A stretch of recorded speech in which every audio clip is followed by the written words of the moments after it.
भौतिक प्रदेशों के बारे में बात कर रहे थे, तो उसमें हम किसके बारे में चर्चा कर रहे थे, तो उसमें हम अपने मरुस्थलों के बारे में जान रहे थे। ठीक है, उसमें हम अपने मरुस्थलों के प्रकारों के बारे में चर्चा करते हैं। ठीक है, इस वीडियो में मरुस्थलों के प्रकार कितने होते हैं इसके बारे में जानेंगे। तो मैंने आपको पहले बता दिया था कि मरुस्थल 3 प्रकार के होते हैं हमारे राजस्थान में। तो पहला होता है संपूर्ण रेतीला मैदान, दूसरा चट्टानी मरुस्थल, तीसरा होता है पथरीला मैदान। तो आइए इनके बारे में आज डिटेल में पढ़ लेते हैं। ठीक है, तो हमारा टॉपिक क्या था, मरुस्थल। ठीक है, उसमें हम पहले प्रकार की बात करेंगे इसके। तो पहला प्रकार क्या था इसका, संपूर्ण रेतीला मैदान। ठीक है, हमारा जो पहला प्रकार था वो क्या था, संपूर्ण रेतीला मैदान। ठीक है, तो इसका यह कहां से कहां तक है राजस्थान में, इसके बारे में चर्चा करते हैं। तो देखिए, यह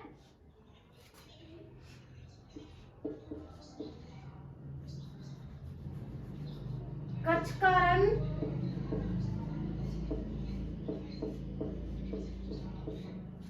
कच्छ का रण कहां पर है, गुजरात में। ठीक है, कच्छ का रण गुजरात से जो हमारी अंतरराष्ट्रीय सीमा है, या फिर उसे क्या बोल सकते हैं, पाकिस्तान की सीमा। ठीक है, पाकिस्तान की सीमा के सहारे, ठीक है, सहारे पंजाब तक। ठीक है, पंजाब तक या दक्षिण पंजाब तक। ठीक है ना, इसका विस्तार कहां तक है, हमारा जो संपूर्ण रेतीला मैदान है इसका विस्तार कहां तक है, कच्छ का रण गुजरात से, और गुजरात से पाकिस्तान के जो सीमा है, पाकिस्तान की जो सीमा है उसके सारे दक्षिण पंजाब तक। ठीक है, और इसकी बात करें कि राजस्थान में इसका विस्तार कहां पर है, तो राजस्थान में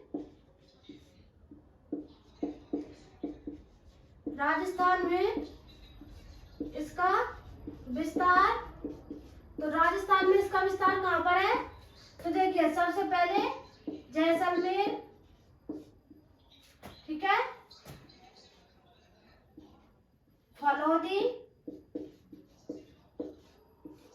बाड़मेर, बीकानेर, अनूपगढ़, और हमारा हो जाएगा गंगानगर। ठीक है, मैंने आपको पहले ही बताया था कि यह कहां से कहां तक है, तो कच्छ का रण गुजरात से पाकिस्तान की सीमा के सहारे। ठीक है, किसकी सीमा के सहारे, तो पाकिस्तान की सीमा के सहारे पंजाब तक, दक्षिण पंजाब तक। तो देखिए, पाकिस्तान की सीमा से हमारे राजस्थान के कितने जिले जो सीमा टच करते हैं, तो वो कितने, हमारे 6 जिले, जो कि किस में आ जाएंगे, संपूर्ण रेतीले मैदान में। ठीक है ना, तो आइए, तो जैसलमेर, फलौदी, बाड़मेर, बीकानेर और अनूपगढ़, और कौन सा हो जाएगा हमारा, गंगानगर। ठीक है, तो देखिए मैंने आपको बताया कि राजस्थान के जो हम मरुस्थल है उनका वर्गीकरण कर रहे हैं यहाँ पर। ठीक है, तो राजस्थान में इस मरुस्थल को क्या कहेंगे, संपूर्ण रेतीला मैदान। संपूर्ण रेतीला मैदान क्यों करेंगे, क्योंकि यहाँ पर जो ये जिले हैं यहाँ पर सिर्फ रेत ही रेत है। ठीक है, यहाँ पर कोई चट्टान पथरीला मैदान कुछ नहीं है। ठीक है, सिर्फ रेत ही रेत दिखाई देगी आपको। और देखिए, हम राजस्थान में तो ऐसे संपूर्ण रेतीला मैदान कहेंगे, इसी प्रकार इसे हम अफ्रीका में क्या कहेंगे,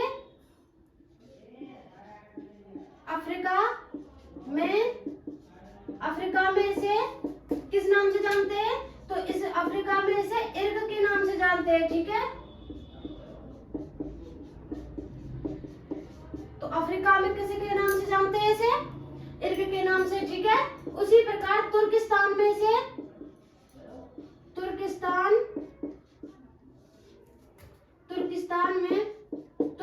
में किस नाम से जानते हैं, तो तुर्किस्तान में जानते हैं कोडर्म।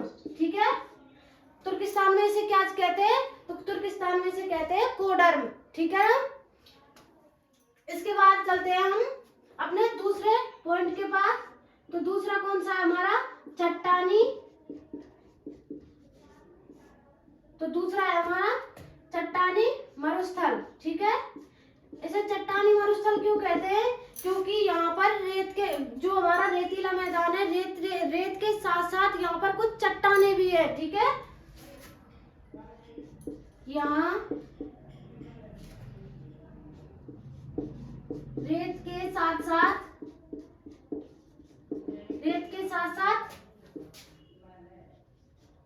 चट्टाने भी पाई जाती है, ठीक है। तो रेत के साथ साथ चट्टाने भी पाई जाती है, इसलिए इसे चट्टानी मरुस्थल कहते हैं, ठीक है। इसका विस्तार राजस्थान में कहाँ है, राजस्थान में विस्तार, ठीक है। तो राजस्थान में इसका विस्तार कहाँ कहाँ पर है, तो देखिए सबसे पहले जैसलमेर, ठीक है, जैसलमेर। उसके बाद आ जाएगा हमारा फलौदी,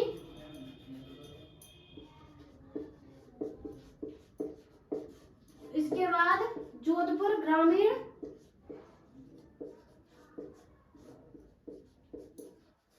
जोधपुर ग्रामीण। आगे आ जाएगा बाड़मेर, बाड़मेर का मध्यवर्ती भाग,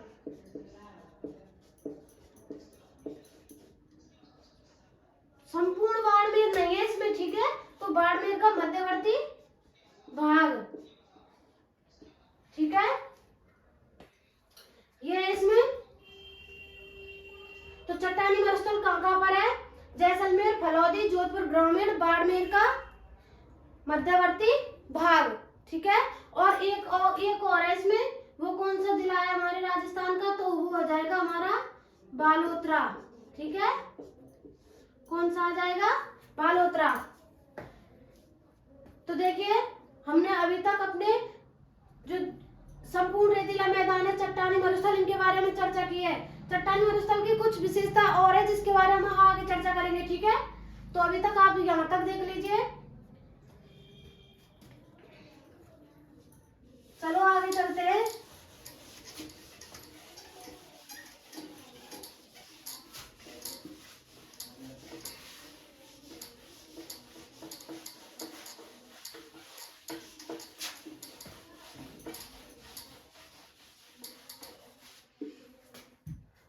तो देखिए हम किस पर थे, हमारे दूसरे पॉइंट पर, जो कि क्या था हमारा, चट्टानी मरुस्थल, ठीक है। चट्टानी मरुस्थल की बात कर रहे थे हम। पद्मा में जिस प्रकार हम रेतीले मैदान को अफ्रीका में इर्ग बोल रहे थे, तुर्किस्तान में कोडर्म बोल रहे थे, उसी प्रकार चट्टानी मरुस्थल को भी अफ्रीका में हम्माद के नाम से जानते हैं, ठीक है। अफ्रीका में किस नाम से जानते हैं इसे, तो अफ्रीका में इसे हम्माद या हम्मादा, ठीक है, हम्माद या हम्मादा के नाम से जानते हैं, ठीक है। हम्माद या हम्मादा के नाम से जानते हैं, ठीक है ना। तो देखिए अभी हम अपने दो प्रकारों के बारे में चर्चा कर चुके हैं। अब हमारे तीसरे प्रकार की बात करते हैं, ठीक है। तो तीसरा कौन सा है हमारा, तो तीसरा हो जाएगा हमारा पथरीला मैदान, ठीक है, पथरीला मैदान। तो देखिए हमारा जो संपूर्ण रेतीला मैदान था उसमें सिर्फ रेत ही रेत दिखाई दे रही थी। जो हमारा चट्टानी मरुस्थल था उसमें क्या, रेत के साथ साथ चट्टानें भी दिखाई दे रही थी, और पथरीले मैदान में रेत और चट्टानों के साथ साथ हमें कंकड़ पत्थर भी दिखाई देंगे, ठीक है। तो जो हम्माद है, ठीक है, हम इसे अफ्रीका में हम्माद बोल रहे थे चट्टानी मरुस्थल को। यहाँ हम्मादा चारों ओर कंकड़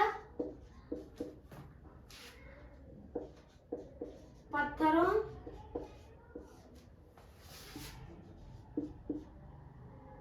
का विस्तार।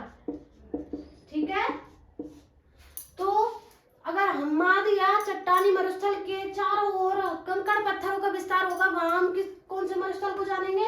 तो पथरीला मरुस्थल उसको बोलेंगे। ठीक है, तो देखिए अफ्रीका में इसे हम्माद के नाम से जानते थे, चट्टानी मरुस्थल को, और पथरीला मरुस्थल को क्या किस नाम से जानते हैं? अफ्रीका में किस नाम से जानते हैं इसे? तो इसे अफ्रीका में बोलेंगे रेग। ठीक है, अफ्रीका में इसे क्या बोलेंगे? रेग। ठीक है ना। तो देखिए हमने अपने मरुस्थल के तीनों प्रकारों के बारे में चर्चा कर ली है। ठीक है, तो आप यहाँ तक पहले इसको देख लीजिए, इसके बाद आगे चलते हैं हम। ठीक है,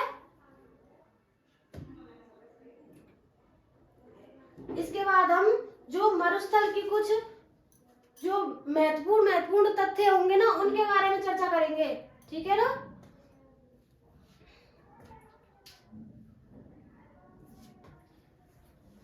तो चलिए आगे देखते हैं।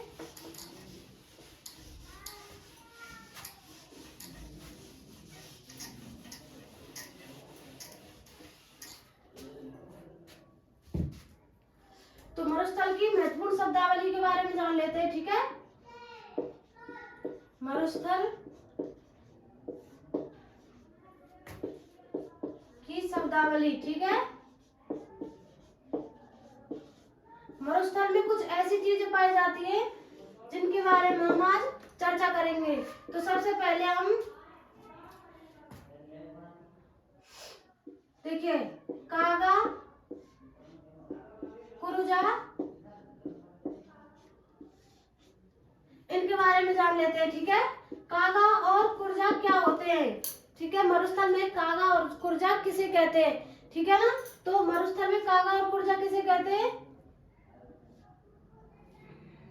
ये दो पक्षी हैं, लेकिन इनको ये ग्रह के प्रतीक माने जाते हैं। ठीक है, कागा और कुर्जा है तो पक्षी, परंतु इन्हें देखकर ग्रह का अनुभव होता है, तो इसलिए इनके द्वारा इनको देखकर गीत गाए जाते हैं। ठीक है, यह रेगिस्तानी भाग में गाए जाने वाले ग्रह के गीत है। ठीक है, कागा और कुर्जा क्या है? पक्षी है, लेकिन उनको देखकर ग्रह का प्रतीत होता है। ठीक है, मनो के ग्रह का अनुभव होता है, इसलिए इनको देखकर गीत गाए जाते हैं उन्हें। ठीक है, ये रेगिस्तानी भाग में गाए जाते हैं। और दूसरा है हमारा, तो सबसे पहले हम इनमें से एक के बारे में बात कर लेते हैं। तो कुर्जा के बारे में देखते हैं पहले। ठीक है, कुर्जा के बारे में चर्चा कर लेते हैं। तो कुर्जा है क्या? कुर्जा एक पक्षी है। ठीक है, कुर्जा क्या है? पक्षी। ठीक है ना। यह सर्वाधिक कहाँ पाया जाता है? सर्वाधिक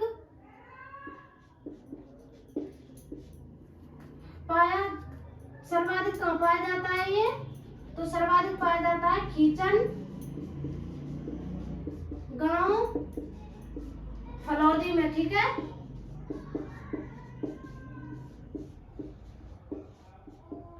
तो कहाँ पाया जाता है? खींचन गांव फलौदी में। और यह किसका प्रतीक है? प्रतीक ग्रह का। ठीक है, किसका प्रतीक है? ग्रह का। ठीक है ना। और एक नोट में लिख लीजिए, जब हमारे राजस्थान में 33 जिले हुआ करते थे, तब यह जोधपुर का शुभंकर था। ठीक है, जब राजस्थान में 33 जिले थे तब यह जोधपुर का शुभंकर था। ठीक है, जब 33 जिले थे राजस्थान के तब यह जोधपुर का शुभंकर था। और इससे अभी तक आप यहाँ तक उतार लीजिए। इसके बाद आगे चलते हैं, कुछ और तथ्य हैं जिनके बारे में हम चर्चा करेंगे। ठीक है, तो चलिए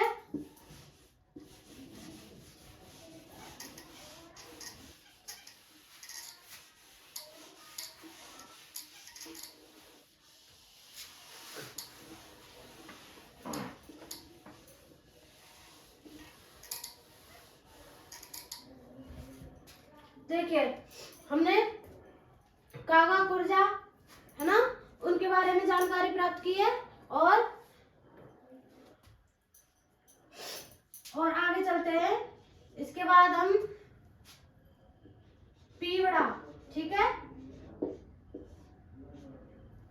इसके बारे में बात कर लेते हैं। ठीक है, तो पीवड़ा क्या है रेगिस्तानी भाग में? तो यह एक सर्प है। ठीक है, पीवड़ा किसे बोलते हैं रेगिस्तानी भाग में? तो एक जहरीला सांप होता है। ठीक है, यह रेगिस्तानी भाग में पाया जाने वाला जहरीला सर्प है। ठीक है, रेगिस्तानी भाग में पाया जाने वाला जहरीला सर्प है। ये सर्प ऐसा होता है कि रेगिस्तानी भाग में जो हमारी रेत होती है उसमें अपने शरीर में कंपन करके अपने आप को उसमें रेत में बिल्कुल धसा लेता है। ठीक है, तो जिससे कि जहाँ पर अगर रेगिस्तानी भाग में कोई घूमने जाए या कोई भी रहता हो उसको महसूस ना हो। ठीक है, तो यह और नॉर्मल सर्पों की तरह आपको डसेगा नहीं। ठीक है, ये बिल्कुल ऐसे डसता है जैसे ये मतलब ऐसे नहीं डसता है कि और नॉर्मल सर्प डसते हैं जैसे। यह इंसान के जो सीना है, ठीक है, जो इंसान का सीना होता है उस पर चढ़कर, ठीक है, जैसे इंसान सोया हुआ है उसके सीने पर चढ़कर यह बैठ जाता है और सांस के साथ जैसे वो सांस लेता है तो हवा में अपने जहर को फैलाकर वह सांस के साथ उस इंसान के शरीर में जाता है, तो वह वैसे के वैसे सोता ही रह जाता है। यह नॉर्मल सर्पों की तरह डसता नहीं है। ठीक है, तो देखिए अब हमने पीवड़ा के बारे में बात की थी। अभी देखिए चौथा पॉइंट होगा हमारा सेवण, दामन, मुरात और बुर। ठीक है, ये चारों किसके प्रकार हैं? ये चारों एक घास के प्रकार है। ठीक है, सेवण, दामन, मुरात और बुर, ये चारों एक घास के प्रकार हैं। यह घास के प्रकार हैं। ठीक है, तो इनमें से एक एक के बारे में चर्चा करते हैं। तो सबसे पहले किसके बारे में देखेंगे? तो सेवण। ठीक है, सेवण क्या है? यह सर्वाधिक कहाँ पाई जाती है? यह सर्वाधिक जैसलमेर में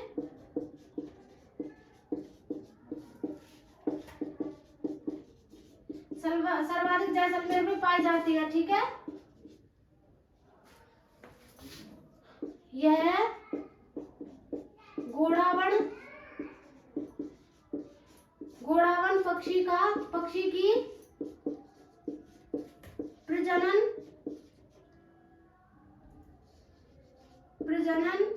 स्थली मानी जाती है। ठीक है,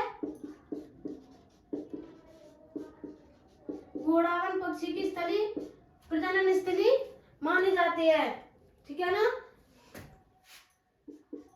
यह दुधारू पशुओं के उपयोगी है। यह दुधारू पशुओं के लिए उपयोगी है। तो ये हो गई हमारी सेवण। इसके आगे हम धामण के बारे में बात करते हैं। तो धामण यह सर्वाधिक जैसलमेर में पाई जाती है। ठीक है, जैसलमेर में पाई जाती है। इसे हिंदी में क्या कहते हैं? इसे हिंदी में धमरा या धामरा कहते हैं। ठीक है, धमरा या धामरा। इससे आगे इसे संस्कृत में क्या कहते हैं? संस्कृत में इसे क्या कहते हैं? तो संस्कृत में जयंती वेद संस्कृत में कहते हैं, और धमरा या धामरा किस में कहते हैं? हिंदी में। ठीक है, यहां तक देख लीजिए। इसके बाद आगे बात करते हैं।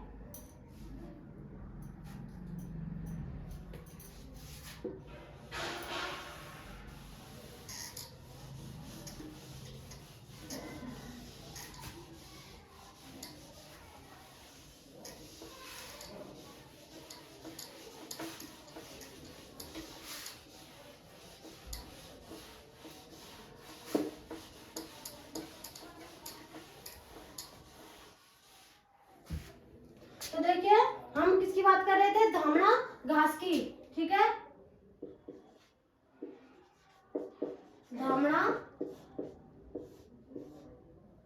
धामण घास। ठीक है, किसकी बात कर रहे थे? धामण घास की। तो यह उपयोगी किस चीज में आती है? इसका उपयोग क्या है? तो उपयोग क्या क्या है इसका?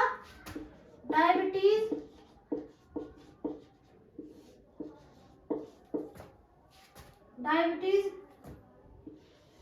की दवाई बनाने के लिए। ठीक है, डायबिटीज की दवाई बनाने के लिए उपयोग में की जाती है। ठीक है, इसके बाद हम गुड़ की बात कर लेते हैं। ठीक है, गुड़ घास की बात करते हैं। यह भी सर्वाधिक कम पाई जाती है जैसलमेर में।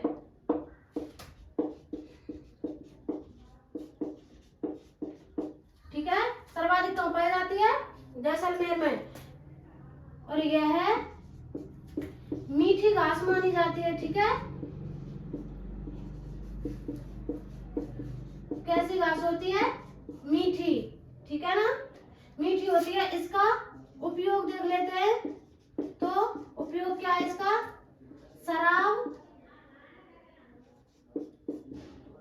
शराब या इत्र, शराब नहीं सॉरी शरबत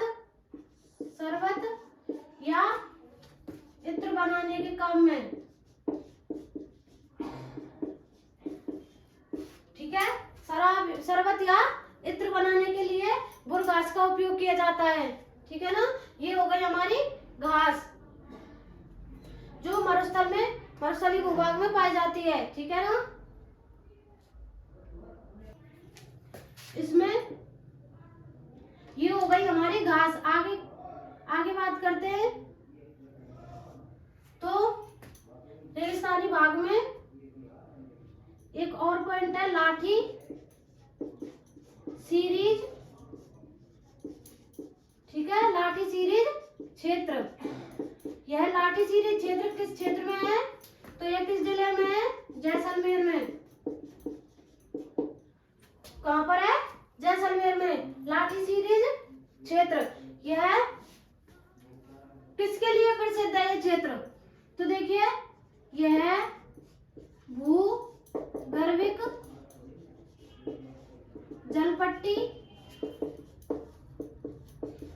जलपट्टी व सेवण घास के लिए, ठीक है, घास के लिए प्रसिद्ध है। भूगर्भिक जलपट्टी व सीवण घास के लिए लाटीसीरी क्षेत्र प्रसिद्ध है। कहाँ पर है? जैसलमेर में। इसे नखलिस्तान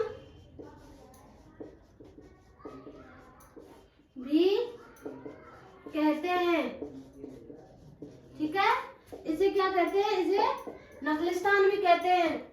तो यहाँ तक देख लीजिए। इसके बाद आगे और पॉइंटों की बात करते हैं।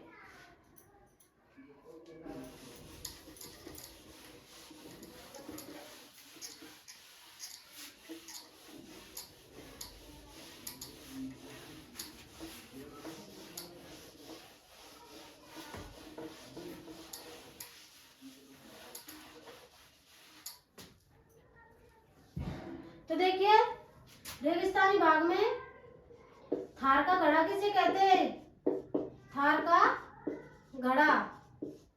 तो थार का घड़ा किसे कहते हैं? जैसलमेर में, ठीक है, जैसलमेर में चांदन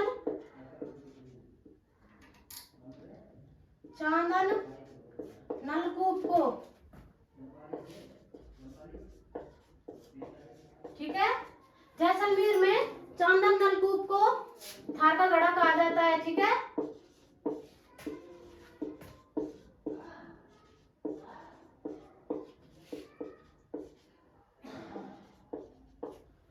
और देखिए, रेगिस्तान का मार्च पास्ट, ठीक है, रेगिस्तान का मार्च पास्ट किसे कहते हैं? तो देखिए, हमारा जो रेगिस्तान है उसका पश्चिम से पूरब की ओर विस्तार क्या कहलाता है? रेगिस्तान का मार्च पास्ट। रेगिस्तान का पश्चिम से पूर्वी ओर विस्तार,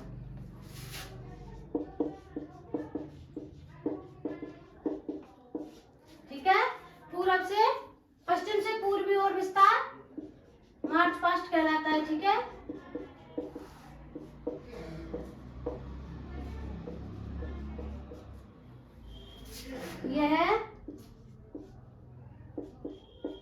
यह कहां से? तो देखिए, इसका विस्तार कहाँ है?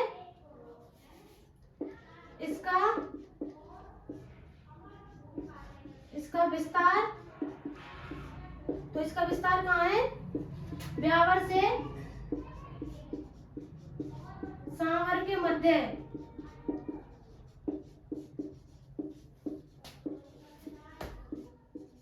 ठीक है, विस्तार कहाँ है? ब्यावर से सांवर के मध्य। और देखिए, दोहरे किसे कहते हैं रेगिस्तानी भाग में? तो दोहरे कहेंगे, जैसे ये हो जाएगा एक बालू का स्तूप, ठीक है, ये दूसरा बालू का स्तूप है। इन दोनों बालू का स्तूपों के मध्य जो ये गैप बच रहा है, ठीक है, ये गैप क्या कहलाता है? तो ये गैप कहलाता है दोहरे, ठीक है।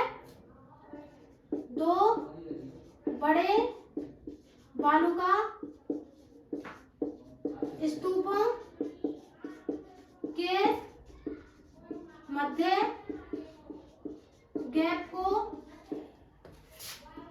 दोहरे कहेंगे, ठीक है, दोहरे कहते हैं, ठीक है। इसके बाद उर्मिका किसे कहेंगे? उर्मिका किसे कहेंगे? तो बालू का स्तूपों के ऊपर लहरदार पट्टी, ठीक है। उर्मिका क्या कहलाती है? बालू का स्तूपों के ऊपर जो लहरदार पट्टी होती है उसे क्या कहेंगे? उर्मिका, ठीक है। तो देखिए, यहां तक देख लीजिए आप।